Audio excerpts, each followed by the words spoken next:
Qui était la reine Ablapoku? Voix off. Disclaimer. Cette vidéo est réalisée uniquement dans un but éducatif, culturel et informatif. Elle a pour objectif de partager des connaissances historiques et de rendre hommage aux personnalités comme la reine Ablapoku qui ont marqué notre histoire.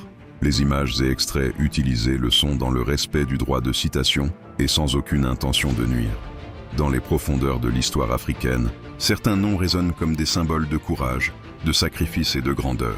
Aujourd'hui, plongeons dans la légende de la reine Ablapoku, la mère fondatrice du peuple baoulé, une femme dont la bravoure a marqué à jamais l'Afrique de l'Ouest, ses origines et sa jeunesse. Ablapoku était issue de la dynastie Ashanti, au cœur de l'actuel Ghana.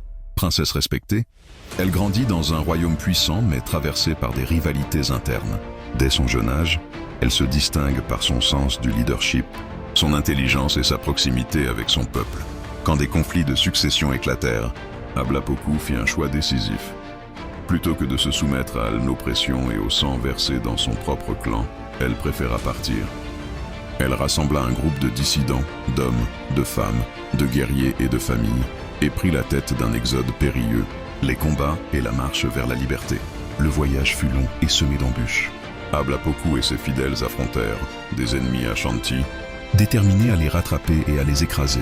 Des territoires hostiles, où chaque rivière, chaque forêt, chaque colline devenait un champ de bataille. Des peuples voisins, qu'il fallut parfois combattre pour pouvoir avancer et trouver un espace vital. Avant de continuer, souvenez-vous, une histoire ne survit que lorsqu'elle est partagée. Votre soutien est essentiel pour faire vivre cette mémoire de la reine Ablapoku. Alors abonnez-vous, partagez cette vidéo, et ensemble, faisons briller la lumière de notre reine partout dans le monde. Ablapoku prouvait, bataille après bataille, qu'elle n'était pas seulement une reine, mais une véritable chef de guerre. Elle organisa la défense de son peuple. Elle encouragea les guerriers à se battre avec bravoure. Elle protégea les plus faibles, donnant à chacun l'espoir d'un avenir meilleur. Ces victoires, bien que parfois modestes, nourrissaient la foi du peuple en sa reine. Le sacrifice du fleuve. Comoé, mais l'épreuve la plus terrible restait à venir. Arrivé au fleuve Comoé, encru et infranchissable, le peuple baoulé se retrouva acculé.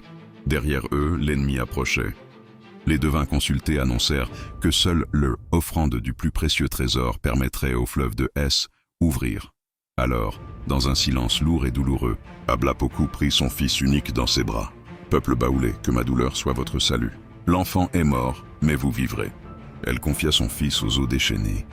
Et soudain, la légende raconte que le fleuve se calma, permettant au peuple de traverser. C'est de ce drame que naquit le nom baoulé, venant de baouli, qui signifie « l'enfant est mort ».